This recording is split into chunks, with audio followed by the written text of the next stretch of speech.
Diputado provincial. Estuvo a cargo de la Subsecretaría de Justicia durante el gobierno de Jorge Obeid hasta 1999. Fue secretario de Servicios Públicos de la ciudad de Santa Fe hasta 2003. Durante el segundo mandato de Obeid, ocupó la Secretaría de Seguridad Provincial. Además, acompañó a su hermano en la Cámara de Diputados Nacional. Hoy es empresario vinculado al transporte. Nos visita en rueda de prensa Alejandro Rossi.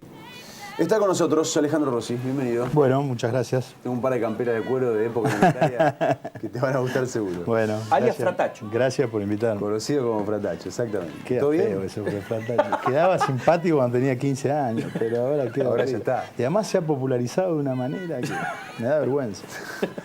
¿Está bien la presentación?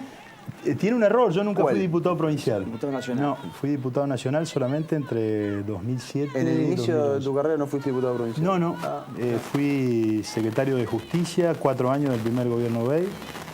Después fui secretario de Servicios Públicos al comienzo de la gestión de Marcelo Álvarez.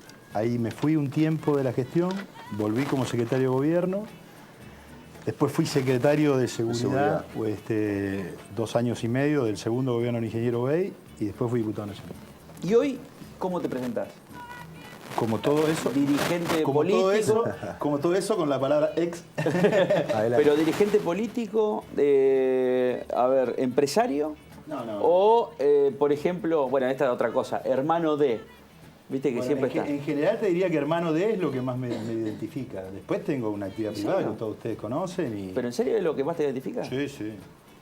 Una cosa curiosa, porque en los años de lo que estamos mencionando, Agustín no hacía nada de actividad política. Él empezó a volver recién, yo creo que cuando, empezó a tener una trascendencia política más importante cuando fue electo diputado nacional por primera vez. 2005. En 2005, y yo ya venía de tener un perfil más o menos alto en los gobiernos en los que había estado. Entonces él era mi hermano, y ahora desde un tiempo a esta parte, hace rato que yo soy hermano de él. Hermano de él. Después lo demás son actividades privadas, pero sí me considero un hombre vinculado a la política y la sigo haciendo y trabajo buena parte de mi tiempo en esa cuestión. Hemos visto en este último tiempo, sobre todo, a distintos dirigentes de la política hablar de Santa Fe con el tema de la licitación de la terminal. Y, por ejemplo, Carrió dijo en su momento, Corral le está entregando el transporte a los Rossi. Es Carrió, uno lo entiende, digamos, pero dejando de lado la verborragia de Carrió, vos sos empresario del transporte. En su momento en rueda de prensa dijiste, yo soy CEO de la empresa, no soy el dueño. Bueno, ahí hay una cosa que yo te aclararía, yo tengo acciones en algunas empresas y en general lo que hago es trabajar como un asesor calificado de un grupo empresario bastante importante del país y de otros, digamos. Entonces combino esa doble situación. Respecto de lo que planteás puntualmente de la licitación de la terminal, hubo un proceso que llamó y convocó la municipalidad. Nosotros nos asociamos con una empresa de un colega, fuimos, compramos el pliego, hicimos nuestra propuesta y se acabó ahí. Ahora, como empresa, cuando vieron que desde el Consejo Municipal se decía, che, no pasaron los pliegos por acá, hay que tumbar la licitación, se tiene que caer, digo, pensándolo como empresa, ¿qué imagen le deja también a una empresa? Un gobierno llama a una licitación, yo compro un pliego como empresa y después el Consejo me tumba la licitación. ¿Cómo lo vivieron eso? No, es bastante habitual en este tipo de actividades de licitaciones de servicios públicos y que haya, no es ni el primer caso ni va a ser el último en que nosotros nos presentamos a un proceso de licitación y después o se frustra o lo perdés o gana otro. Nosotros lo tomamos con bastante naturalidad, digamos, no. Yo lo he seguido, pero lo he seguido como curioso, pero de hecho lo que entiendo es que va a haber un nuevo proceso licitatorio, esperaremos que el pliego salga y veremos si volvemos a efectuar una propuesta o no, pero no lo vivimos no lo personalizamos, digamos, nos parece que es el juego propio de una cuestión institucional. ¿No lo ves como algo aventurero, digamos, incorporarte a un negocio que es totalmente distinto al negocio del transporte? Está vinculado, está relacionado, pero no es un negocio. Bueno, te puedo dar la explicación del por qué, digamos.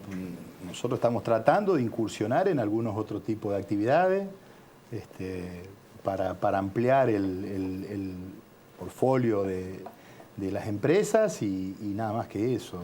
Lo hemos hecho en el transporte de carga, nos hemos presentado a licitaciones. Yo en Rosario salimos segundos, es una licitación que no se ha terminado de adjudicar, con algunos problemas ahí sí ya más de trámite, que donde estamos discutiendo y tratando de generar recursos administrativos, eventualmente judiciales, sobre cómo ha sido ese proceso.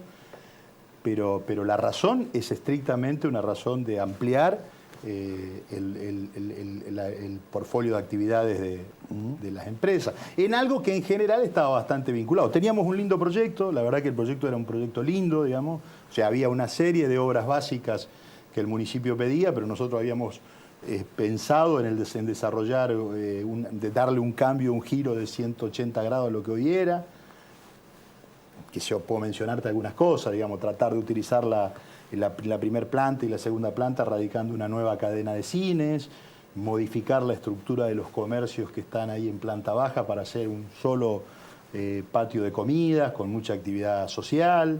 Habíamos pensado en ampliar la capacidad de estacionamiento de la playa que está en el sector norte de la terminal, porque es una demanda de estacionamiento muy fuerte en esa zona, por la existencia de los sanatorios y ese tipo de cosas. Habíamos pensado en un cambio de estilo de gestión, nos habíamos contactado con gente vinculada a esa cuestión. Bueno, pero... Hay entradas con recreo, digamos. Claro, con tu participación. nosotros habíamos hecho una UTE entre recreo y transportes fluviales. ¿Y qué relación hay entre recreo y autobuses? Bueno, hay una relación histórica importante de ser parte de que sus accionistas son los mismos, digamos, en general. ¿Y no le afecta a Recreo, Alejandro, que autobuses estén en concurso? No tenga un problema, digamos, que está judicializado. La actividad, contrariamente a lo que por ahí parece de la mirada que tiene afuera, es una actividad muy difícil, la actividad del transporte pasajero, de una altísima inversión y de costos tremendos, que en épocas inflacionarias se hace muy difícil llevar la cuesta. Yo doy un ejemplo, digamos, que no sé si los que nos están viendo, pero lo pueden llegar a entender. Un colectivo vale 3 millones de pesos. Si esos 3 millones de pesos yo los pongo en LEVAC, al año tengo 4, tomando un 25% de tasa cuando la tasa está a 27.5. Digo, lo pongo en un plazo fijo para que se entienda más claramente, porque hay alguna... lo pongo a trabajar en una prestación de servicio, al año vale 2. O sea, es una actividad mucho más difícil de lo que parece, que genera de financiamiento transitorio. Por momentos eso se puede sobrellevar. Cuando eso tiene un volumen muy grande es bastante difícil de hacer. ¿Y por qué entonces? ¿Por qué más líneas? ¿Por qué seguir en el negocio? Bueno, el negocio tuvo un periodo de expansión muy interesante, que fue en todos los años pasados anteriores al gobierno de Macri, porque la aparición de los subsidios, digamos, a una empresa le entran, tiene ingresos por dos vías: por lo que paga el usuario cuando sube y por un sistema de compensaciones que paga el gobierno nacional. Antes eso no existía, las compensaciones, entonces era todo tarifa, los vaivenes eran aún mayores, digamos. Entonces, al haber aparecido un sistema de ingresos relativamente constante, tuvo un proceso de expansión muy interesante, porque le dio una sustentabilidad a las empresas que no habían tenido hasta entonces, digamos. No dejaba de ser un negocio difícil, pero era un negocio... Te voy a dar un ejemplo: vos necesitabas renovar una parte de la flota, ibas a un banco, pedías los fondos para comprar esas unidades que necesitabas y ponías en garantía una parte o hacías un fideicomiso, y una parte de lo que percibías del Estado directamente estaba destinado a renovar la flota. El nuevo gobierno, digamos, el nuevo gobierno nacional ha mudado, está en un proceso claramente de retirarse, como de tantas otras cosas que ustedes han hablado y que seguramente que tienen, como por ejemplo los subsidios a los servicios públicos, a la luz, al agua, al gas. Digamos, lo mismo está haciendo con el transporte, y naturalmente esa relativa estabilidad que se tenía se está perdiendo a pasos acelerados, digamos. También tiene que ver con buscar ir mudando a otro tipo de actividades. Las empresas con las que yo trabajo hace bastante tiempo que no hacen ningún proceso de expansión concreto, digamos. Podés ver una cuestión, un negocio que aparece, una licitación, pero están en un proceso, al contrario, diría, estamos en un proceso de repliegue. Nosotros teníamos un desarrollo nacional que iba desde Tucumán hasta Ushuaia, y en los últimos 3 años nos hemos ido de toda la Patagonia, de Ushuaia, de Río Grande, de Río Gallego, de Caleta Olivia. Bueno, en Bariloche, Que fue conocido. Se nos terminó el contrato y optó por otra empresa la autoridad municipal, pero nos hemos ido de Tucumán, nos hemos ido del Chaco, digamos, es un proceso de tratar de darle sustentabilidad a la parte que se pueda hacer. La última vez que estuviste en rueda de prensa fue una nota muy interesante desde el punto de vista de lo que sabés de seguridad, de tu paso por seguridad. ¿Cuál es el problema real que tiene la provincia de Santa Fe hoy? ¿Es un problema de narcotráfico, narcomenudeo? ¿Es un problema de ajustes de cuentas de bandas? ¿Hay una banda criminal importante realmente? ¿Los monos es tan importante como aparece en los medios de comunicación? Son muchas en una, pero... Yo voy a tratar de contestarte, digamos, más bien como sigo al tema, digamos, que lo sigo de una mirada bien distante. La verdad que no sigo la gestión de la seguridad pública de manera cotidiana, digamos, por lo tanto, tengo una mirada más lejana. En los tiempos en que yo fui secretario de Seguridad Pública, el problema que tenía de narcotráfico la provincia era un problema de narcomenudeo. Digamos, claramente no había ninguna organización que pusiera en peligro la seguridad pública en ningún lugar del territorio provincial. Digamos, esto fue mutando desde que el doctor Wiener ganó la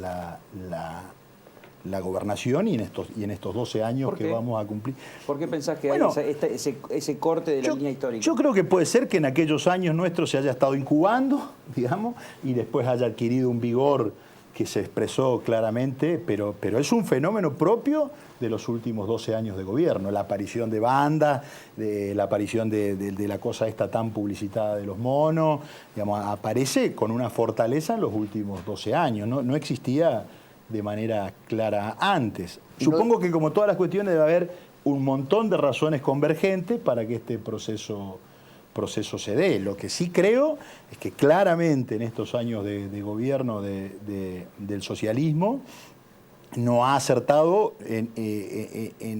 salvo episódicamente, en una política de seguridad consistente que permita a los santafesinos evaluar cómo se evalúan estas cosas. Yo hace 12 años estaba mejor o peor que lo que estoy hoy en materia de seguridad.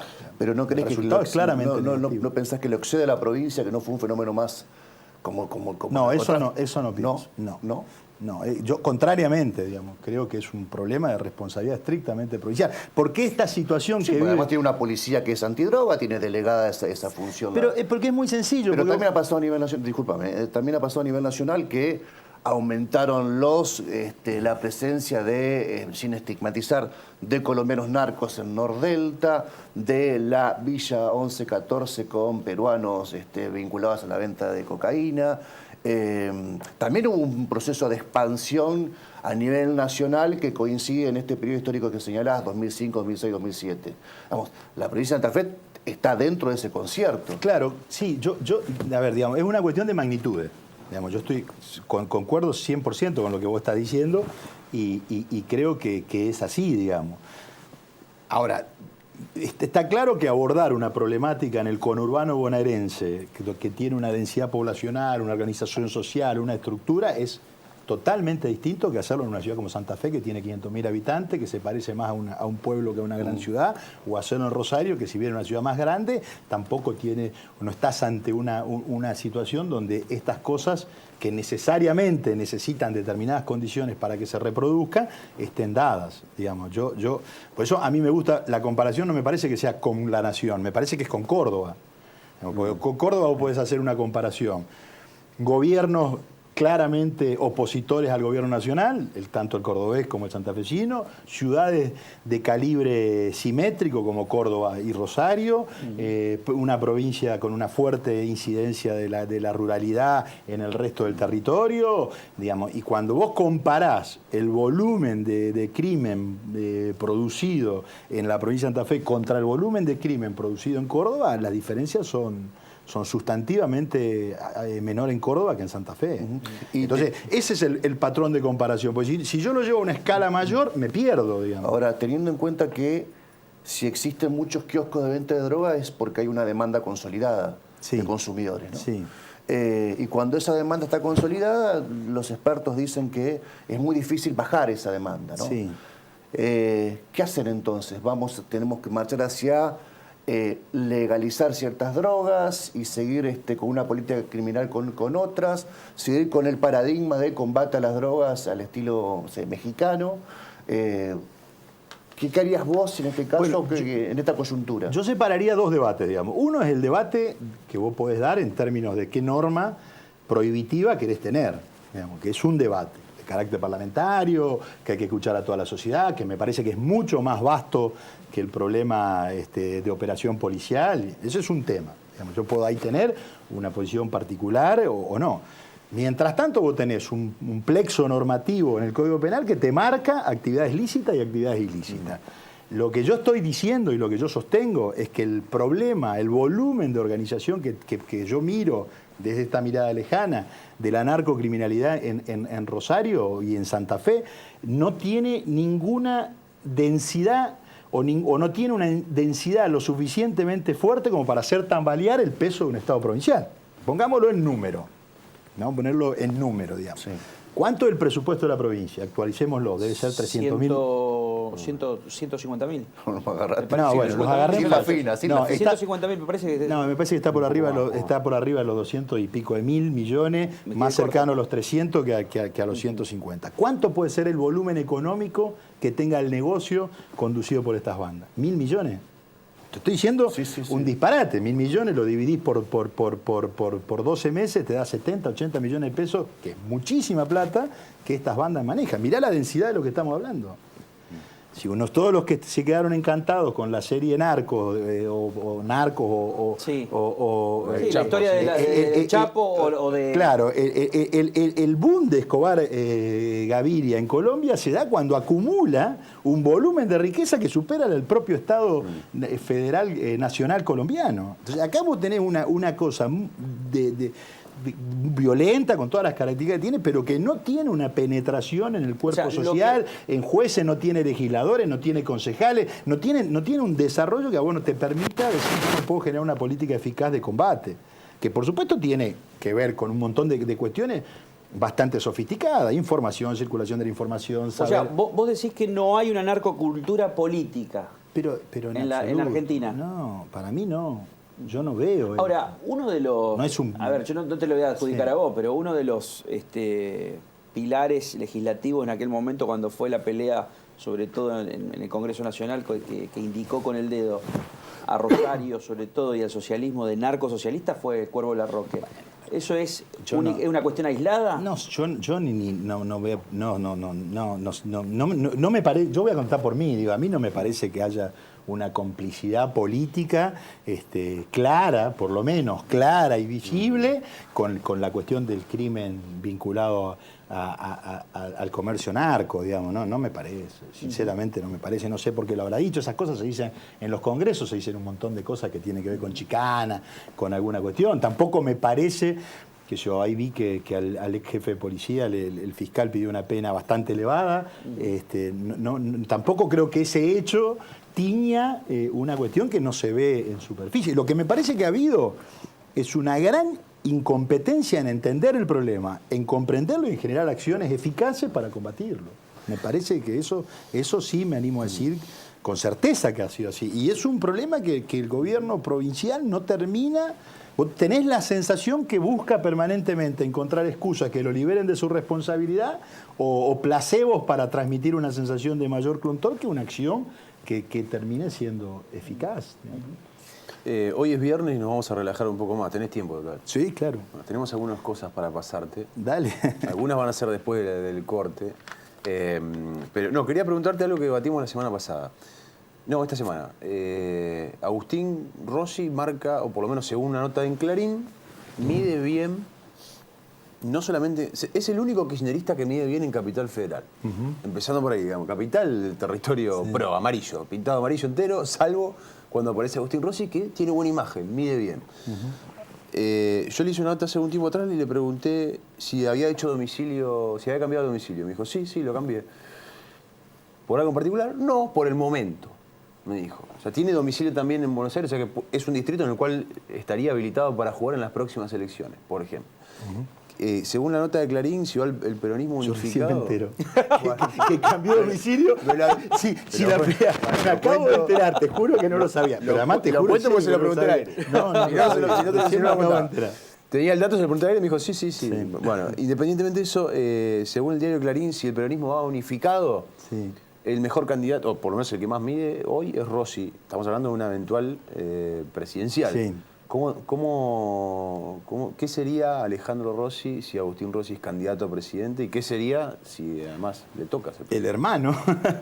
El hermano del candidato. No. ¿Dónde te ves? No, yo en términos de cargo público, me parece que es adelantar un escenario que es una hipótesis más de trabajo hoy nosotros, digamos, nuestro sector tanto en Santa Fe como lo que podemos expresar a nivel nacional, está trabajando y Agustín está dedicado con buena parte de su tiempo que le permite la actividad legislativa nacional, está dedicado a tratar de generar un proceso de unidad de la oposición que plantee una alternativa al gobierno de Macri para el 2019, digamos. En esos términos está mirando Agustín la cuestión y en esos términos está parado.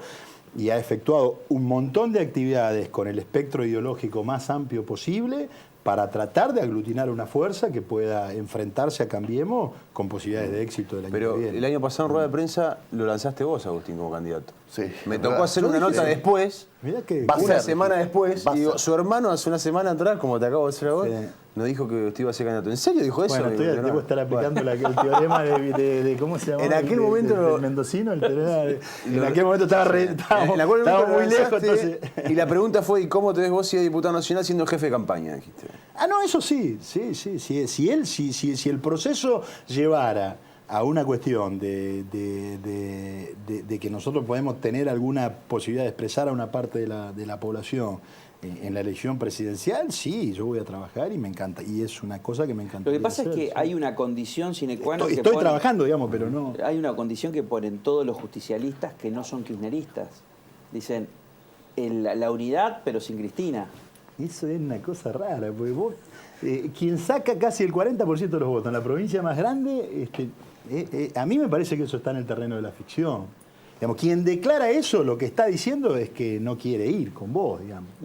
No tiene ningún sentido. Ahora, en el hipotético eso. caso de que suceda eso, que Cristina no juegue, es raro, digamos, lo del tema de que lo publique nada más ni nada menos que Clarín. Dice, acá, pero doblegándolo a Massa. Sí. Porque ahí está, dice, cuando se le pregunta sobre los resultados, es un escenario de balotaje.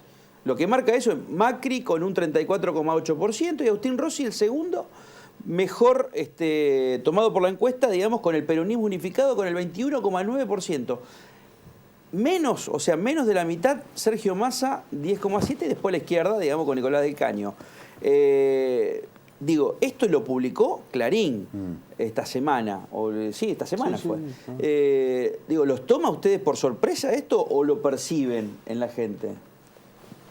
Te mentiría si diría que nos tomó por sorpresa.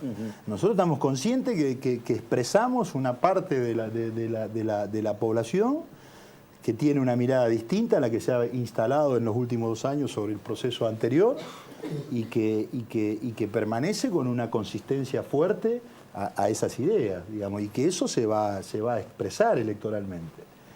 Pero sí, ahí te lo marca bien, digamos, dice un porcentaje X de Agustín Rossi sobre la base de un peronismo unificado y coloca a Massa como por fuera. Nosotros me parece que lo que hay que tratar de hacer... Pero en un escenario de balotaje, así, Sí, yo la encuesta no la vi el artículo de Clarín, digamos, pero después aparecieron también inmediatamente otras encuestas que marcan otras cosas. Digo, no me parece que sea una cosa consistente. Lo que sí creo que en esta etapa y sobre todo en este año, y bueno, ahora va a venir un receso claro por el tema del Mundial y esas cuestiones, pero en esta etapa nosotros tenemos que hacer un esfuerzo, el esfuerzo más importante que podamos para generar un esquema de unidad que se traducirá en un gran frente donde haya una gran paso y que vayan 5, 6, 7 o todo aquel que quiera aspire a ser candidato a esa interna y tratar de llegar a una elección contra Macri lo más ordenado posible. Me parece que ese es el plan. Yo te quiero preguntar, Alejandro, sobre un hecho que ocurrió esta semana, que fue la muerte de Marcelo Álvarez. Vos fuiste funcionario de él en servicios públicos primero, después te tomaste un recreo y volviste como de gobierno, secretario de gobierno. Te tocó una situación súper peliaguda que fue la inundación 2003, vivirla al lado de Marcelo Álvarez. Te propongo escuchar un fragmentito, una entrevista que te hicieron a vos en LTIS en oportunidad de recordar la figura de Marcelo Álvarez, y te quiero hacer una pregunta. Dale, perfecto. Escuchamos.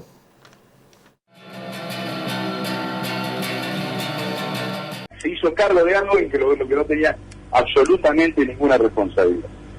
Y los que debieron hacerse cargo todavía transitan libremente sin ningún tipo de problema. Y lo hizo con una dignidad pocas veces vi. Porque lo hizo absolutamente en silencio, fue a defenderse al lugar donde se tuvo que defender, no abrió la boca durante años y se mantuvo en esa postura.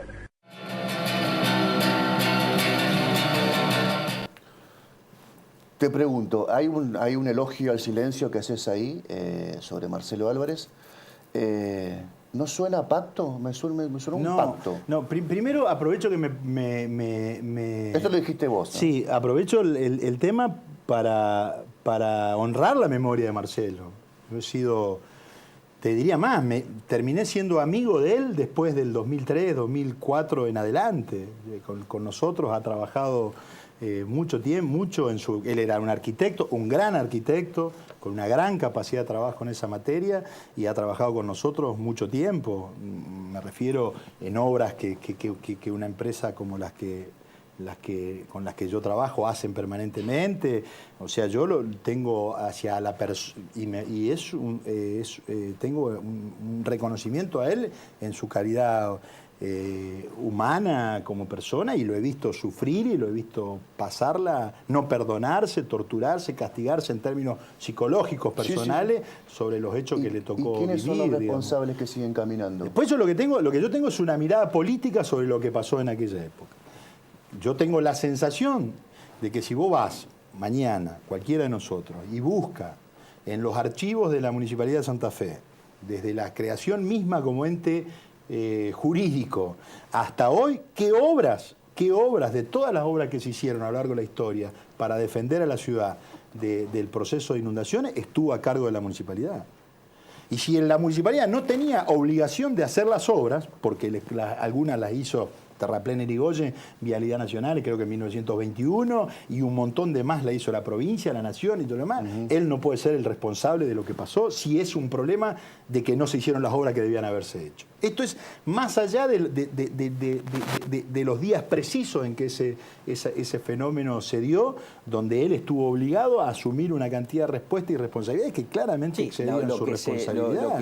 Eso es una evaluación política mía. Te voy a ser más franco todavía. Mi disidencia con él, con el cual yo tomo la decisión de correr, es por la actitud que él toma. Es por esta cuestión, porque yo sentía que nos estaban colgando una cuestión que nosotros no teníamos ni responsabilidad ni posibilidad. Sin embargo, Jonas, funcionario de Rosati, en una nota interna ampliamente conocida, le informa al intendente de entonces que cerrando calle Gorostiaga con un presupuesto mínimo y con una semana de anticipación frente a un pronóstico de crecida del río, se podía salvar el acceso a la ciudad. Digamos, también el municipio tenía, cuadros internos que habían registrado antes del 2003 que esto podía pasar. Y sí, porque la inundación comenzó bastante antes de la rotura del terraplén. Y había un montón de barrios que venían con problemas. Pero eso es una cuestión. Es una cuestión, y ahí habrá responsabilidades de él, de haber subestimado el fenómeno, de Marcelo me refiero, de haber subestimado el fenómeno, de una cantidad de cosas que yo no estoy liberándolo de la responsabilidad que le pudiera haber tenido en eso. Lo que sí claramente es que yo tengo la sensación que hubo un deslinde de responsabilidades de quienes sí efectivamente tenían el mayor volumen para afrontar la cuestión y le colgaron. ¿Te puedo hacer una pregunta absolutamente directa entonces? Sí. ¿Reutemann se borró? Yo creo que cuando él hace esa conferencia famosa en aquellos tiempos, deslindando cualquier tipo A de mí nadie me avisó. deslindando cualquier tipo de responsabilidad, ahí es cuando claramente marca una línea política donde él transitó todo este tiempo. Ese es el momento que vos dijiste, nos cuelgan. Pero yo leí eso. Claro. Yo leí eso y la historia me dio la razón. Porque Marcelo estuvo discutiendo en un proceso judicial que ahora resulta que no se ha prescripto y hubo otro y en otros casos eso ni siquiera llegó a conformarse. Pero me parece que yo esto hablo porque primero me siento libre de hablarlo y fuera de cualquier temor. Yo lo que quise hacer con esa nota en la radio es una reivindicación de un gran hombre que le tocó estar en un pésimo momento y en el peor lugar. Digamos, ese era el fin de la nota, porque tapó todo lo que él pasó como intendente. Claro. Vos pensás que él fue intendente entre el 99 y el 2003. Claro. El fin de la Argentina, la caída de la economía, era un desastre. La aparición de los movimientos sociales, de los movimientos piqueteros, era un caos la Argentina y él trató dignamente de llevar adelante una gestión. Estábamos hablando de un tema... Un tema histórico. Aparte este mes, dentro de unos días se cumplen 15 años. A mí me gustan a los invitados como Alejandro, porque fueron testigos de esos momentos tan críticos. Recordarás cuando tuvo el Chanqui Cáceres, hablamos de su rol en la votación de la ley de obediencia civil, punto final. Que se peleó con Alfonsín. Se peleó con Alfonsín, una interesante anécdota. No, y Alejandro Rossi, en esa semblanza, en ese reconocimiento que hace en la radio LT10 a Marcelo Álvarez, recojo y recorto ese momento de su entrevista, porque a mí me asombró, digamos, porque estuviste ahí, porque estuviste al lado de Marcelo Álvarez, porque no te la contaron, y te quería preguntar cómo termina resolviendo el peronismo eso, porque las dos gestiones eran justicialistas, se supone que ahí hay una situación más de empatía, más de solidaridad. Terminó siendo una situación media de cirujeo en un momento muy delicado. Sí, yo lo que te diría, digamos, me parece con el tiempo está bien no haber hablado en el momento, digamos, porque en un momento tan difícil para la ciudad ponerte a discutir estas cuestiones, yo creo que también habla de la grandeza de Marcelo, digamos, que agarró y dijo, bueno, el camino es por acá y cargaré con las responsabilidades que tenga que cargar, pero no aportaría nada, porque yo creo que ese fue el lugar donde él se paró, que yo dijera una posición política en ese contexto y en ese momento. Tenía que gobernar, tenía que tratar de sacar a la ciudad de la emergencia, quedó todo lo posterior que vino al retiro del agua, bueno, fue todo. ¿Es verdad que Reutemann le ofreció 2 veces renovar su intendencia? Yo eso no lo sé porque yo ya me había ido. Él lo dejó entrever en una entrevista que hicimos en Ciudadanos, año 2003, septiembre de 2003. Dijo, a mí hay gente de la provincia que me ofreció ser candidato a intendente. Pero nunca dijo si era Reutemann o había un sector dentro del gobierno. Yo no lo sé, porque yo me fui... antes de la inundación. Sí, yo estuve en la inundación, pero me fui en mayo, digamos, por disidencias, digamos, respecto de este punto, pero no lo sé a eso. Lo que sí sé, digo, para contestar a la pregunta tuya, es que objetivamente fue el año en que se elegían autoridades, digamos, ¿no? Sí. Era año electoral, sí. Y en la intendencia ganó Martín Balbarrey la intendencia y en la gobernación ganó Bey y Reutemann fue electo senador. Digamos, claramente a la capacidad electoral que en aquel momento tenía el justicialismo en la ciudad no pareció haberle afectado en lo más mínimo, ¿no? Bueno, después... ¿No? Digo, esto es un hecho objetivo. Pero después, 4 años después, con Balbarrey, el peronismo hasta el día de hoy nunca más volvió a gobernar la ciudad ni la provincia. Bueno, pero ahí ya entraríamos en una cuestión, digamos, más bien contrafáctica, pero puedo darte una explicación. El peronismo pierde con Balbarrey por la decisión porque fue su fuerza que tradicionalmente venía unida, la derogación de la ley de Lema también, y todo lo demás termina expresándose en 2 candidaturas, la del diputado provincial, creo que en aquel entonces Martínez, y la de Balbarrey por la reelección, digo, y ahí empezó todo un derrotero que después se replicó en la provincia, una cantidad de cosas, pero digo, porque es un fenómeno que hay que analizarlo contextualizadamente. Yo creo que tiene un par de dependes el fenómeno. que Seguramente. hubo 100.000 personas que no votaron en esas elecciones del 2003 en Santa Fe, o porque no fueron, o porque no tenían el DNI en condiciones, o votaron en blanco.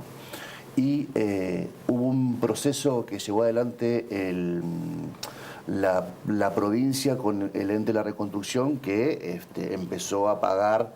Primero hubo unos subsidios no reintegrales, recordarás, la gestión provincial, Sí. y después se montó el ente de la reconstrucción. pero yo no estoy- Hubo ahí ayuda económica y hubo mucha gente que no votó. Pero yo no estoy diciendo que el peronismo debía haber perdido por la inundación, no estoy diciendo eso.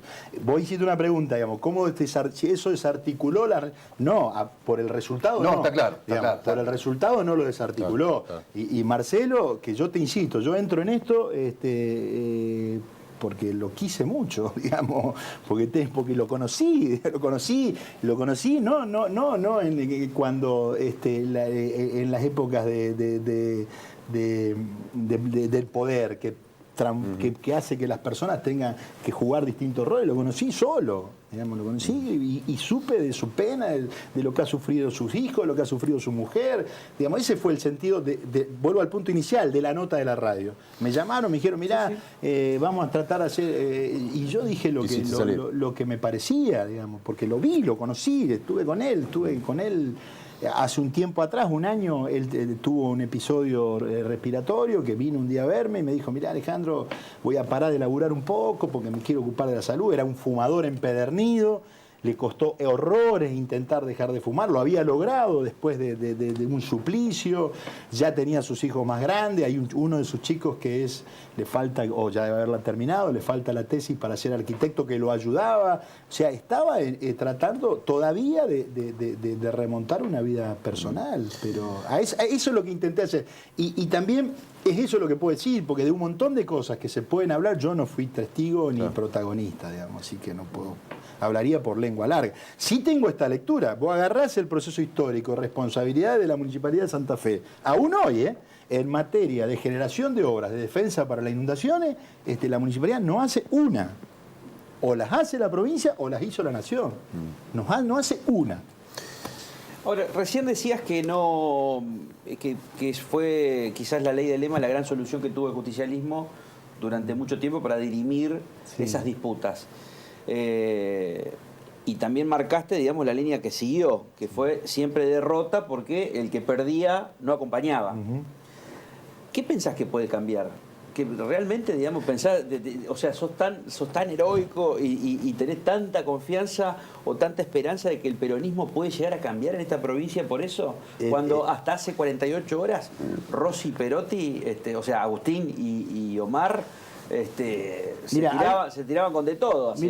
Mira, yo soy muy optimista sobre las posibilidades que el justicialismo tiene el año que viene en la provincia de Santa Fe. Me parece que también tiene que ver con ciclos, 12 años de gobierno, como hablábamos del socialismo, una ruptura entre los mismos procesos que hemos tenido nosotros, también lo han sufrido ellos, una ruptura entre Corral y el Frente Progresista Cívico y Social marcado, una tensión entre lo que Corral expresa como radical en el PRO y lo que expresan los dirigentes del PRO del Sur que se reivindican pro puro o algo por el estilo, y en cambio el justicialismo viene de una muy rica experiencia en la elección legislativa del año pasado, que fue una experiencia donde hubo una interna abierta, nosotros ganamos, Alejandra Rodena perdió, pero pudimos hacer una campaña en conjunto, una campaña bien, en la suma de los votos, las dos listas traccionaron la misma cantidad de votos, entonces yo creo que así que de todo se aprende, digo.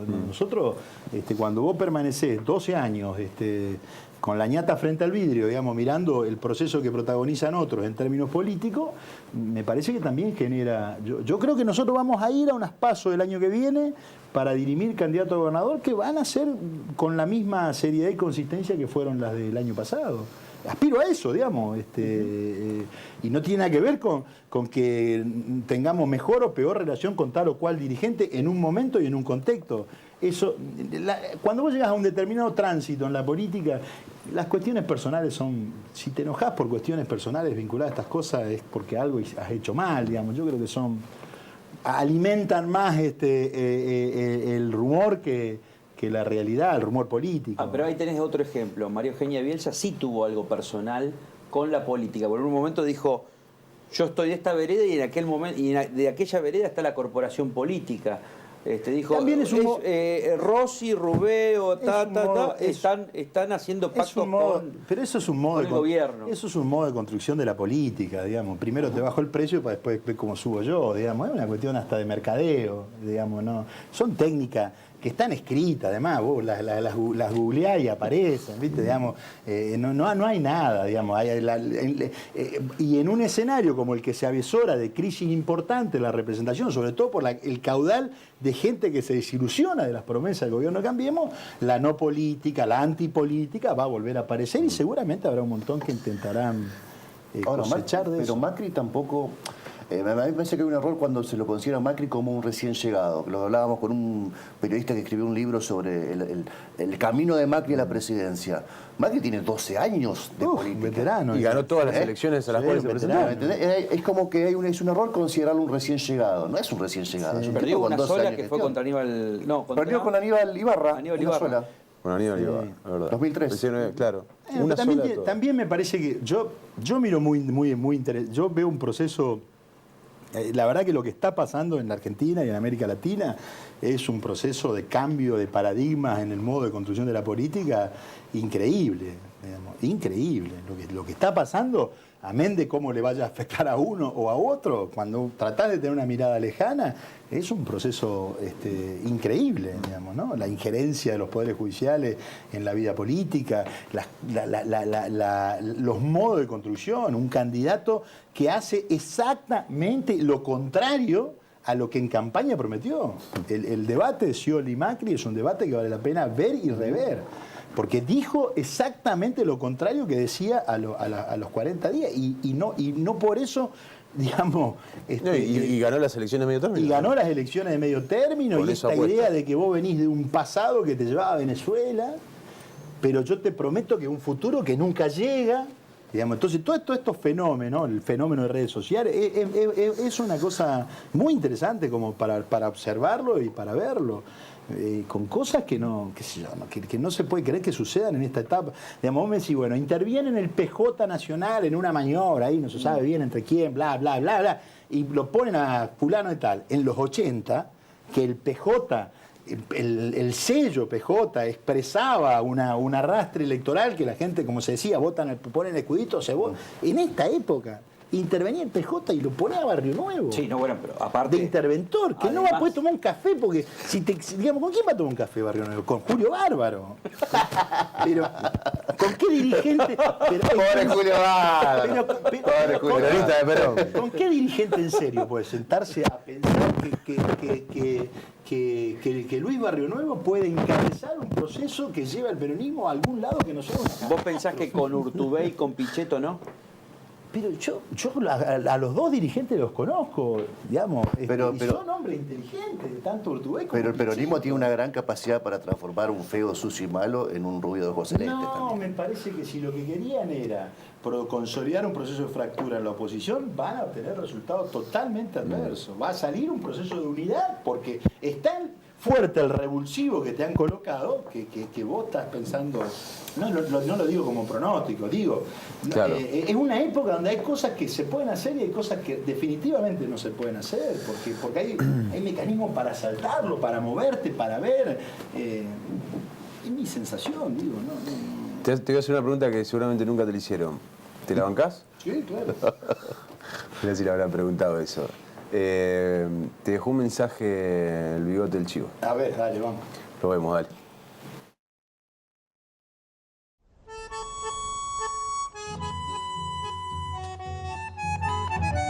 Querido Alejandro, ¿cómo estás?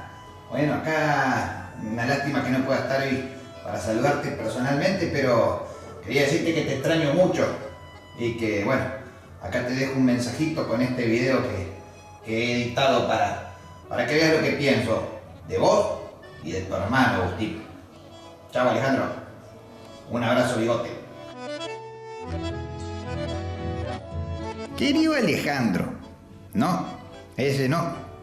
Vamos de nuevo. Fratacho, quería decirte de todos los Rossi que conocí, me quedo contigo.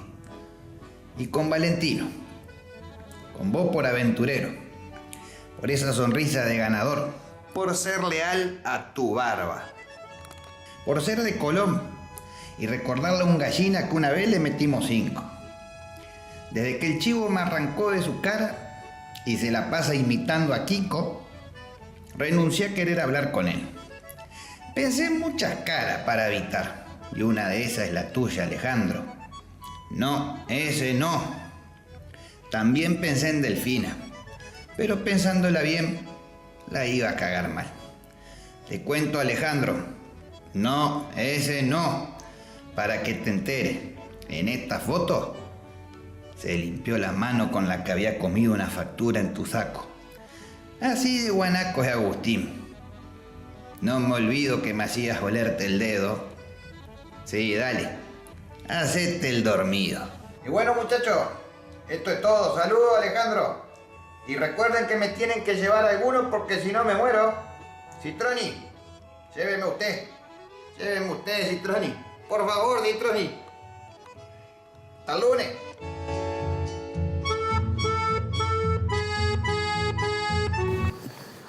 Yo no tengo problema, me parece que se va a ir con Galeano este fin de semana. No, pero si ya hay un pedido. Me parece ir con ¿Pero está Galeano. pidiendo ir con vos? No. Te quiere al final, tanto que se hizo el machito. Pero si eso el macho, digamos, macho. será contra Agustín nada más.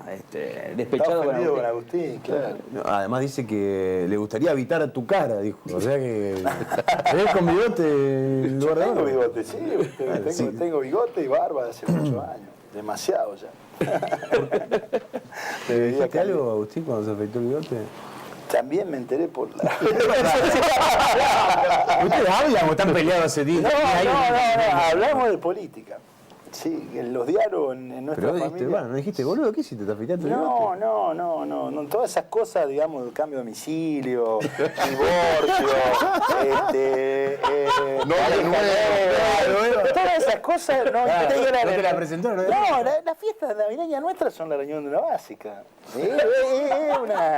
No se habla otro tema que no sea la política, está dominado por la política, por los chicos, por los míos, por los de él, digamos, o sea que las notificaciones personales son excepcionales, digamos, sí, está claramente teñida por eso. Gracias por venir. No, gracias por invitarme, ha sido muy agradable conversar con ustedes.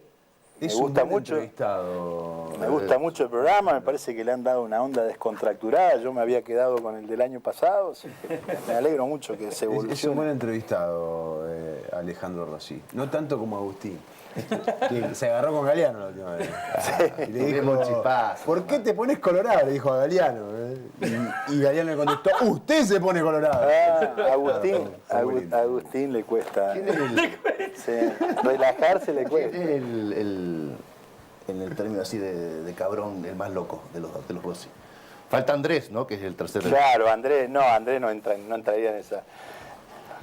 No, qué sé yo creo que Agustín tiene una imagen proyectada que no le hace, digamos, que es una imagen conseguida a partir de roles determinados que la política le ha obligado a cumplir, como ser en años anteriores conducir un bloque muy heterogéneo, de un bloque oficialista, de un gobierno muy polémico, que le ha proyectado una imagen que no es, siempre hablando en términos políticos, que no le hace honor al 100% de lo que es. Es un gran articulador de acuerdos, es un tipo que sabe conversar, tiene una referencia en los dirigentes del peronismo que excede su condición de kirchnerista, digamos, tiene una capacidad de articular consensos y acuerdos muy amplia, cuando en realidad lo que proyecta es un tipo aguerrido, tiene cosas claras, digamos, sabe que la política es una maratón y que tiene distintos tiempos de carrera, hay tiempo que va más rápido, tiempo que va más lento.